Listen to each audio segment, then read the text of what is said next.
Welcome back dear students and बच्चा party. अब आप लोगों के सामने ग्रुप के यूनिट का सेकंड पोर्शन में डिस्कस करने लगा हूं, जो कि ग्रुप 2A के compounds like oxides, hydroxides, carbonates, sulphates, nitrates वगैरह की स्टेबिलिटी, थर्मल स्टेबिलिटी की बात करो, सॉल्युबिलिटी के ऊपर बात करनी है। मतलब मैं आप लोगों के सामने आज चीजों को इतना सिंप्लीफाई करके पेश करूंगा कि आपके लिए इनसे रिलेटेड अगर कोई क्वेश्चन आ जाए डिफिकल्ट नहीं होगा।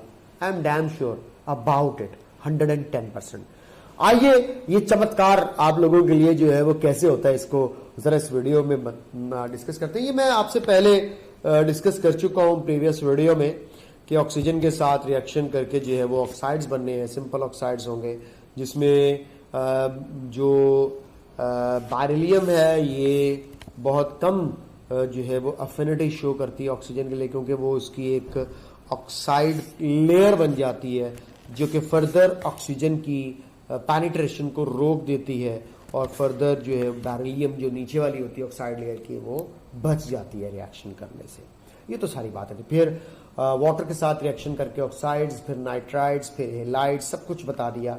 अब आप लोगों को फॉर एग्जांपल को ये कहता है कि what happens when alkaline earth metals या group 2A members reacts with strong acid like HCl। तो ये इनके हेलाइड्स बन जाते हैं और साथ में हाइड्रोजन गैस प्रोड्यूस होती है। तो ग्रुप 2A हेलाइड्स बनाने के लिए आपको चाहिए जो है वो HCl, और आपको पता है कि they can cause the release of hydrogen gas from acids. में यहीं पर अगर HCl का गोल्ड के साथ रिएक्शन कराऊं तो गोल्ड ये हाइड्रोजन गैस प्रोड्यूस नहीं करेगा। इसकी वजह आपको फर्स्ट ईयर की केमिस्ट्री में पढ़ा कर आया हूं कि तमाम की तमाम ये जो है हाई इन इलेक्ट्रोकेमिकल सीरीज होती है as compare to hydrogen, as compare to hydrogen. तो हाइड्रोजन के कंपैरिजन में ये रिलेटिवली ज्यादा जो है वो पोजीशन ऊपर रखे हुए होती हैं, जिसका पता आपको रोल पता है कि ऊपर वाला रोल लो रिडक्शन पोटेंशियल वाला अपने से नीचे वाले जो है वो हाई रिडक्शन पोटेंशियल वाले को डेफिनेटली रिड्यूस करेगा और खुद ऑक्सीडाइज हो जाएगा। तो ये एक बड़ी इंपॉर्टेंट बात, बड़ी इंपॉर्टेंट चीज आपके साथ जो है वो मैंने शेयर की। इसके बाद इस तरह हेलोजेंस के साथ रिएक्शन का भी मैं जिक्र पहले कर चुका हूं, थोड़ा सा आपको बता के बैकग्राउंड सेट कर रहा हूं। ये हेलाइड्स वगैरह बना दिए। अब देखें, नाइट्रेट्स की बात करनी है, कार्बोनेट्स की बात करनी है, हाइड्रोक्साइड्स की बात करनी है, स्टेबिलिटी की बात करनी है। आपको मैं बता दूं कि हमारा कंसर्न यहां पर ज्यादा जो है वो ऑफ कोर्स ग्रुप 2A के मेंबर्स के साथ है। तो ग्रुप 2A के मेंबर्स के मैग्नीशियम और कैल्शियम को हम फोकस करेंगे। बाकी आपको पता है कि ये नाइट्रेट्स जो होते हैं इनके डिकम्पोजिशन के ऊपर देखें। अगर तो आपके पास ग्रुप 1A का नाइट्रेट है तो अगर आप गौर करें तो इसका नाइट्रेट डिकम्पोज होकर नाइट्राइड बनाता है। लेकिन आप लोग जरा गौर करें कि मैग्नीशियम की बात हो रही हो या कैल्शियम की बात हो रही है, ये बाकी वो ट्रांजिशन मेटल्स वगैरह को मैं यहाँ पे अब ऐसा डिस्कस नहीं कर रहा। तो डिकम्पोज होकर नाइट्रेट ने क्या बनाना है, ऑक्साइड। तो ये रहा मैग्नीशियम नाइट्रेट जो हीट अप होकर के डिकम्पोज होकर आपको ऑक्साइड दे रहा है, नाइट्रोजन डाइऑक्साइड दे रहा है और ऑक्सीजन प्रोड्यूसर। इसका मतलब है कि कोई आपसे कहे कि nitrate of group 2A, nitrates of 2A source किसका है, सोर्स ऑफ, तो एक तो बेटे ऑक्सीजन गैस, दूसरा नाइट्रोजन डाइऑक्साइड गैस। ये दो गैसेस प्रोड्यूस होनी है, याद रखिएगा, जब nitrate of group 2A decompose होगा। इसी तरह कार्बोनेट डिकम्पोज होकर के ऑक्साइड और कार्बन डाइऑक्साइड बनेगा। गैस का डिफरेंस आ गया, बिल्कुल आ गया। नाइट्रेट ने NO2 और O2 प्रोड्यूस करना है, ओके, और कार्बोनेट ने CO2 गैस प्रोड्यूस करनी है, ओके। और इसी तरह हाइड्रोक्साइड, जैसे कि मैं बता चुका हूं कि हॉट वाटर के साथ ये हाइड्रोक्साइड डिकम्पोज होते हैं, ऑक्साइड बनेगा और साथ में हमारे पास वाटर भी प्रोड्यूस हो सकता है और ऑफ कोर्स हाइड्रोजन गैस भी प्रोड्यूस होता है। लेकिन जनरली ज्यादातर ये होता है कि इसी वाटर के अंदर से जो है वो हाइड्रोजन गैस के भी कुछ ट्रेसेस देखने को मिलते हैं। तो आप लोगों ने ये बात तो तय कर लेनी है, अच्छे तरीके से ज़हन में रख लेनी है कि जब भी ये नाइट्रेट, कार्बोनेट या हाइड्रोक्साइड वगैरह डिकम्पोज होगा तो आपको ये डिकम्पोज होकर ऑक्साइड तो लाजमी होंगे। यानी कि आपसे कोई कहे कि मेन प्रोडक्ट क्या होगी इनकी डीकंपोजिशन की? मेन प्रोडक्ट जो है वो मेटल ऑक्साइड होगा, मेटल ऑक्साइड, और प्लस साथ में एक्स्ट्रा में आपको कुछ गैसेस मिल जाएंगी, रेजिडुअल गैसेस भी कह सकते हैं। तो बेसिकली ये मेटल ऑक्साइड प्रोड्यूस करते हैं। ये बात मैंने अपने स्टूडेंट्स को बताई। अब जरा थर्मल डीकंपोजिशन के ट्रेंड को भी देख लेते हैं। कार्बोनेट्स का भी जिक्र कर दूं, जैसे कि मैंने प्रीवियस यहां पे किया, थोड़ा सा इसकी डिटेल आपको बता दूं। जब ग्रुप 2 के मेटल कार्बोनेट्स हीट किए जाते हैं तो डिकम्पोज होकर मेटल ऑक्साइड कार्बन डाइऑक्साइड बनाते हैं। Splitting of compound using heat is called thermal decomposition. इसको थर्मल डीकंपोजिशन कहते हैं। ये आपके सामने रिएक्शन मौजूद है। नॉर्मल ऑक्साइड बनेगा एक्सेप्ट बेरियम जो कि पेरोक्साइड बनाएगा। More stable to the thermal decomposition going down the group. अब ये आपने ट्रेंड्स याद रखने हैं कि जैसे जैसे टॉप टू द बॉटम जा रहे हैं स्टेबिलिटी, थर्मल स्टेबिलिटी इंक्रीज हो रही है। तो इंक्रीजिंग स्टेबिलिटी, इसकी रीजन क्या है आइए जरा आपको बता दूं। बेरियम जो है वो बड़े साइज का कैटायन है, कार्बोनेट बड़े साइज का आयन है। दो बड़े बड़े लोग जब आपस में मिलेंगे तो बड़े बड़े देशों में छोटी छोटी बातें होती रहती हैं। दो बड़े साइज के कैटायन और एनायन अगर आपस में ज्वाइन करेंगे तो एक स्टेबल कंपाउंड बनाएंगे और हाई लैटिस एनर्जी चाहिए होगी। अब ये जो मैंने सारी थर्मल डीकंपोजिशन और स्टेबिलिटी आपके साथ डिस्कस कर रही है, ये देखो ये कार्बोनेट्स के डीकंपोजिशन टेम्परेचर लिखे हुए डाउन द ग्रुप इंक्रीज हो रहे हैं, आप लोग क्लियरली देख सकते हैं। इसी तरह नाइट्रेट्स की भी thermal stability top to the bottom जाते हुए इंक्रीज होती है। मैंने बता दिया सोर्सेस कौन कौन सी गैस के होते हैं। अब आइए जरा इस खाली स्लाइड के ऊपर मैं आप लोगों को वो सारी चीजें इकट्ठी करके दे दूं जो आपके लिए बड़ी इंपॉर्टेंट होगी। मैं आपको बताने जा रहा हूं कि thermal stability directly proportional to होती है लैटिस एनर्जी की। और आपको पता है लैटिस एनर्जी को दो फैक्टर्स इफेक्ट करते हैं, या तो हाई चार्ज डेंसिटी का आयन होना चाहिए, या फिर वो हमारे पास size ratio of cation and anion match होनी चाहिए। Size ratio of cations and anions क्या होनी चाहिए? मैच होनी चाहिए। तब जाकर हमारे पास वो एक स्टेबल जो है वो कंपाउंड बनता है। अब आप लोगों ने एक फैक्टर तो देख लिया चार्ज डेंसिटी, दूसरा देख लिया साइज रेशियो। अगर कैटाइन लार्ज साइज का है, एनाइन भी लार्ज साइज का लाके जोड़ दो, साइज रेशियो मैच करेगा, मोटे के साथ मोटा, पतले के साथ पतला, एक स्टेबल कंपाउंड बना सकता है, स्टेबिलिटी आ सकती है। ठीक है, ये बात आप ज़हन में रख ले। अब मैं आपको बताता हूं, अगर आप बात करते हैं ऑक्साइड्स की, अगर आप बात करते हैं हाइड्रोक्साइड्स की, हाइड्रोक्साइड्स, अगर आप बात करते हैं हेलाइड्स की, इसी तरह अगर आप बात करते हैं कार्बोनेट्स की, नाइट्रेट्स की, सल्फेट्स की, एक बड़ा इशू आता है सॉल्युबिलिटी का। मैं बच्चों का वो भी मसला हल कर देता हूं। जिसकी लैटिस एनर्जी ज्यादा है ना, वो इतनी जल्दी आयोनाइज नहीं हो सकता। तो लैटिस एनर्जी का सॉल्युबिलिटी के साथ इनवर्स रिलेशनशिप है, भूलना नहीं आप लोग नहीं। Lattice energy is inversely proportional to solubility. जितनी हाई लैटिस एनर्जी का कंपाउंड होगा उतनी ज्यादा जो है वो स्टेबिलिटी आएगी और उसका वाटर में जाकर डिसॉल्व होके आयंस में स्प्लिट होने वाला सीन कम हो जाएगा, जिसकी वजह से हम कहेंगे कि उसकी सॉल्युबिलिटी कम हो रही है। तो अब आप लोगों को मैं ग्रुप 2 मेंबर के ऑक्साइड्स हाइड्रोक्साइड्स की एक तो बेसिक स्ट्रेंथ के ऊपर बात कर लेंगे, बेसिक स्ट्रेंथ, ठीक है। दूसरा थर्मल स्टेबिलिटी की बात हो जाएगी, थर्मल स्टेबिलिटी। और तीसरा जो है हम साथ में ही जिक्र कर लेते हैं, ज्यादातर यही पॉइंट्स पूछे जाते हैं। बेसिक स्ट्रेंथ पूछी जाती है, थर्मल स्टेबिलिटी या सॉल्युबिलिटी पूछा जाता है। ज़्यादातर ये 2-3 चीज़ें पूछी जाती हैं। आइए जरा इन 2-3 चीज़ों को डिस्कस करते हैं। सॉल्युबिलिटी को डिस्कस करने जा रहे हैं, थर्मल स्टेबिलिटी को डिस्कस करने जा रहे हैं, and basic strength. Basic strength of course oxides और हाइड्रोक्साइड्स वगैरह पर एप्लीकेबल होगी। तो याद रख लीजिएगा, टॉप टू द बॉटम आते हुए यहाँ पे अब हमने जितनी भी प्रॉपर्टीज डिस्कस करनी है, एक बात ज़हन में रख लीजिएगा, वो टॉप टू द बॉटम आना है। बेरिलियम से स्टार्ट होना है, मैग्नीशियम, कैल्शियम, स्ट्रोंशियम, बेरियम तक आना है। टॉप टू द बॉटम आते हुए ऑक्साइड्स की बेसिक स्ट्रेंथ इंक्रीज होती है। रीजन क्या है? टॉप टू द बॉटम आते हुए इलेक्ट्रोपॉजिटिविटी इंक्रीज होती है, जैसा कि मैं पहले आपको बता चुका हूं। तो ऑक्साइड की भी बेसिक स्ट्रेंथ बढ़ेगी और हाइड्रोक्साइड की भी बेसिक स्ट्रेंथ बढ़ेगी। ठीक है, अब ऑक्साइड्स और हाइड्रोक्साइड की बेसिक स्ट्रेंथ की तो बात होगी। What about halides? हेलाइड्स के लिए बेसिक स्ट्रेंथ वाला कोई सिनेरियो नहीं है, कार्बोनेट्स के लिए नहीं है, नाइट्रेट्स के लिए नहीं है, सल्फेट्स के लिए नहीं है।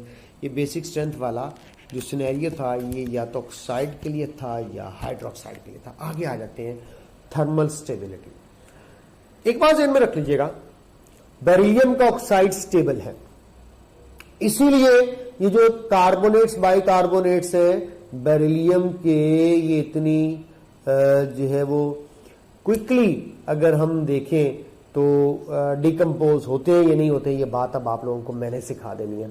आपने मेरे 2 रूल्स याद रख लेने हैं। ये जो अल्कलाइन अर्थ मेटल्स के कार्बोनेट्स हैं, ये इतनी आसानी से डिकम्पोज अगर होते हैं तो इसकी रीजन क्या है? ये top to the bottom thermal stability बढ़ती क्यों है, इसकी रीजन क्या है? आइए ये मैं अब आपको बताता हूं। जब आप बेरिलियम कार्बोनेट को हीट करोगे ना, तो इसने बेरिलियम ऑक्साइड बनाना है, कार्बन डाइऑक्साइड बनाना है। ये 149 पर फट से डिकम्पोज हो जाएगी।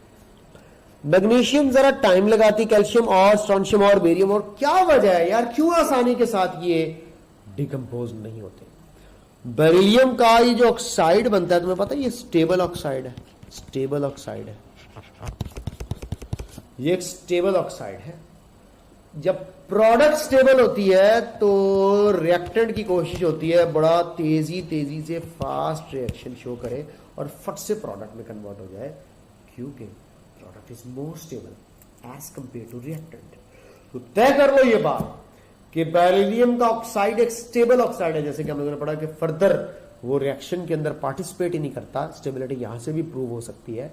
तो फिर एक बात हम लोग तय कर लें कि ये सारा चक्कर ऑक्साइड की स्टेबिलिटी क्या, कि अगर ऑक्साइड प्रोडक्ट में जो बन रहा है वो स्टेबल है, थर्मल स्टेबिलिटी कम होगी कंपाउंड की, उसको इतना ज्यादा हीट रिक्वायर नहीं होगी डिकम्पोज होने के लिए, क्योंकि वो पहले से तैयार बैठा होगा कि मौका मिले वो फट से डिकम्पोज होकर अपनी स्टेबल प्रोडक्ट ऑक्साइड के अंदर कन्वर्ट हो जाए। अब समझ आ गई आपको बात? अब वापस आते हैं।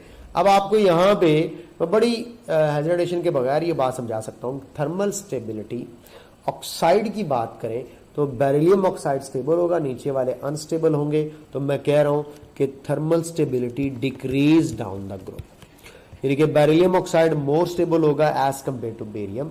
इस तरह हाइड्रोक्साइड का भी सेम वही ट्रेंड है, डिक्रीज होती है थर्मल स्टेबिलिटी।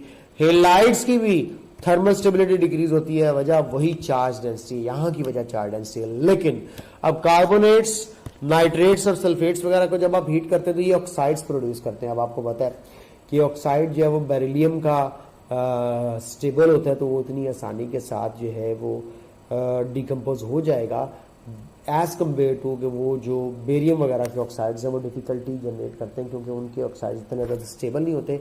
जब प्रोडक्ट अनस्टेबल होती है तो रिएक्टेंट कहते हैं नहीं मैंने प्रोडक्ट में कन्वर्ट नहीं होना। जब प्रोडक्ट स्टेबल होती है रिएक्टेंट कहते हैं हाँ मैंने रिएक्टेंट में कन्वर्ट होना है, प्रोडक्ट में कन्वर्ट होना है। तो उस वक्त उस रिएक्टेंट पहले से ही वो क्या कहते हैं, पहले से ही मूड बना होता है, थोड़ी सी हीट देते हैं वो फट से डिकम्पोज हो जाता है। लेकिन बेरियम शेरियम जो है इनका मूड बनाना पड़ता है, इनका मूड बनाने के लिए इनको जरा ज्यादा हीट रिक्वायर्ड होती है। उम्मीद है अब आपको बात समझ में आ गई होगी कि इसके अंदर क्या एक्चुअली रीजन है। तो कार्बोनेट्स, नाइट्रेट्स और सल्फेट्स की top to the bottom thermal stability increase होती है, नाइट्रेट्स और सल्फेट्स की भी इंक्रीज होती है। अब जब थर्मल स्टेबिलिटी इंक्रीज हो गई तो इसका मतलब ये हुआ कि सॉल्युबिलिटी क्या होनी चाहिए, डिक्रीज। तो ये भी मैं आपको बता दूं कि थर्मल स्टेबिलिटी का और सॉल्युबिलिटी का इन्वर्स, जो आसानी से डिकम्पोज नहीं होता वो सॉल्युबल भी आसानी से नहीं होता। यानी कि थर्मल स्टेबिलिटी जितनी ज्यादा, सॉल्युबिलिटी उतनी कम। स्टेबल है कंपाउंड, डिकम्पोज नहीं हो रहा, सॉल्युबल नहीं हो रहा। ठीक है, आप देखें, अब टॉप टू द बॉटम आना है। थर्मल स्टेबिलिटी डिक्रीज हो रही थी तो ऑक्साइड की सॉल्युबिलिटी क्या होगी? इंक्रीज। हाइड्रोक्साइड की सॉल्युबिलिटी भी क्या होगी? इंक्रीज। हेलाइड्स की सॉल्युबिलिटी भी क्या होगी? इंक्रीज। यानी कि इसका मतलब है टॉप टू द बॉटम आए, ऑक्साइड्स, हाइड्रोक्साइड्स और हेलाइड्स की सॉल्युबिलिटी क्या होती है? इंक्रीज। इसका मतलब है कार्बोनेट्स वगैरह के अंदर अगर हम चले जाएंगे, जब उनकी थर्मल स्टेबिलिटी बढ़ रही थी तो ऑफ कोर्स उनकी सॉल्युबिलिटी क्या हो रही होगी? कम हो रही होगी। इसीलिए आप लोगों ने सुना होगा बेरियम सल्फेट इनसॉल्युबल होता है। इसलिए इनसॉल्युबल होता है कि बेरियम का लार्ज साइज का कैटाइन सल्फेट के लार्ज साइज के एनायन के साथ इतने मजबूत किस्म के संबंध बना लेता है जिसके बाद इनके एक दूसरे को छोड़ने को दिल नहीं चाहता और वो वाटर में इतनी आसानी के साथ डिसॉल्व होकर ये आयोनाइजन नहीं होता। लो जी बच्चों, ये बात तो आपको मैंने समझा दी, सिखा दी। अब आप हरफन मौला हो गए हैं। Oxide, hydroxides, halides, carbonates, nitrates और सल्फेट्स का मतलब आप दो ग्रुप बना सकते हैं कि हेलाइड्स, हाइड्रोक्साइड्स और ऑक्साइड्स के लिए जो ट्रेंड है वो डिफरेंट है। कार्बोनेट्स, नाइट्रेट्स और सल्फेट्स के लिए जो लार्ज साइज के पोलराइजेबल साइज के एनायंस हैं, इनके लिए ट्रेंड कुछ और है। जो स्मॉल साइज के एनायंस हैं उनके लिए ट्रेंड कुछ और है। ऑक्साइड स्मॉल साइज का एनायन है, हाइड्रोक्साइड स्मॉल साइज का एनायन है, हेलाइड स्मॉल साइज का एनायन है, लेकिन कार्बोनेट्स लार्ज साइज के हैं, नाइट्रेट्स लार्ज साइज के हैं, सल्फेट्स भी लार्ज साइज के हैं। तो ये इनके लार्ज साइज की वजह से एक इनके अंदर जो है वो वेरिएशन आती है। ये तो रहा पॉइंट जो मैंने आपको समझाया। इसके अच्छे से नोट्स बनाइएगा, इसको समझिएगा, पढ़िएगा। ये सारी की सारी प्रॉपर्टीज मैं आपको पहले डिस्कस कर चुका हूँ कि टॉप टू द बॉटम अगर हमने आना तो क्या बढ़ना है और क्या कम होना है। All this properties we have discussed already. ये बेरिलियम का अपने बाकी खानदान के लोगों के साथ कुछ जो बातें नहीं बनती उनका एक डिफरेंस है। ये हार्डर है और सॉफ्टवेयर है। Melting and boiling points higher होते हैं, इनके लो होते हैं। ये इनसॉल्युबल ऑक्साइड होता है। हमने पढ़ा हुआ कि top to the bottom solubility oxide की इंक्रीज होती है, लेकिन बाकी स्लाइटली सॉल्युबल है जो है और फिर उसके बाद फेयरली सॉल्युबल की तरफ जाते हैं, यानी कि top to the bottom solubility increase हो रही है। इन सिंपल कोई आपसे कहे which oxide is insoluble in water, तो आपका आंसर अब यहाँ पे आ गया, बेरिलियम ऑक्साइड इज इनसॉल्युबल। और top to the bottom solubility ने इंक्रीज होना मैंने आपको बताया हुआ है। Resistance to the complete oxidation, बाकी कंप्लीटली ऑक्सीडाइज हो जाते हैं। ये हाइड्रोजन गैस रिएक्शन करके देती है अल्कलीज के साथ, बाकी ऐसा नहीं करते। बेरिलियम की हाई डेंसिटी इसके अंदर रीजन के तौर पर इन्वॉल्व होती है। और आपको पता है बेरिलियम का ऑक्साइड जो है वो एम्फोटेरिक है। ये एसिड्स लाइक H2SO4 के साथ रिएक्शन करके बेरिलियम सल्फेट वगैरह बना देता है और अल्कलीज लाइक NaOH वगैरह के साथ रिएक्शन करके बेरिलेट वगैरह बना लेता है। अब आप लोगों ने एक बात ध्यान में रख लेनी है कि टॉप टू द बॉटम आते हुए मैं बता चुका हूं कि इनके ऑक्साइड का बेसिक कैरेक्टर क्या होता है? इंक्रीज। ये बात हम लोग पहले पढ़ चुके हैं कि टॉप टू द बॉटम आएंगे, बेरिलियम की इलेक्ट्रोनेगेटिविटी कम है इसलिए ये एम्फोटेरिक है। टॉप टू द बॉटम आऊं तो एम्फोटेरिक कैरेक्टर कम होता चला जाता है, बेसिक कैरेक्टर बढ़ता चला जाता है, साइज बढ़ता चला जाता है। तो आप लोगों को ये भी देख लिया, समझ लिया कि ऑक्साइड का बेसिक कैरेक्टर इंक्रीज होता है when we move from top to the bottom in a group. ये बात मैंने ऑलरेडी यहाँ पे आपको डिस्कस करके बता दी थी कि बेसिक स्ट्रेंथ इंक्रीज होती है और ऑफ कोर्स सॉल्युबिलिटी भी इंक्रीज होती है और उसके बाद जो है वो थर्मल स्टेबिलिटी जो है वो डिक्रीज होती है। ये सिंपल सी चीजें थी जो आप लोगों के साथ ऑक्साइड्स, हाइड्रोक्साइड्स और हेलाइड्स के वाले से बात की। अब सवाल आ जाए पेपर में, अटेम्प्ट कर लोगे? फॉर एग्जाम्पल मैं आप लोगों से कहता हूं कि which of following is more soluble oxide and nitrate of 2A। 2A का मोर soluble ऑक्साइड और नाइट्रेट बताना है। अब आप कहेंगे सर मसला ही कोई नहीं, beryllium oxide, magnesium oxide, calcium oxide, strontium oxide, barium oxide. इसी तरह beryllium nitrate, magnesium nitrate, calcium nitrate, बाकायदा बेटे ये सिलेबस का हिस्से हैं आपके, strontium nitrate and likewise barium nitrate. अब मेरा तुम लोगों से सवाल पता क्या, इनमें सबसे ज़्यादा सॉल्युबल कौन सा होगा जिसकी थर्मल स्टेबिलिटी कम होगी? तो हम लोगों ने अभी पढ़ा टॉप टू द बॉटम आते हुए थर्मल स्टेबिलिटी कम हो जाती है ऑक्साइड्स की और सॉल्युबिलिटी इंक्रीज हो जाती है। तो सबसे ज़्यादा मोर बेसिक भी यही होगा, सबसे ज़्यादा सॉल्युबल भी यही होगा।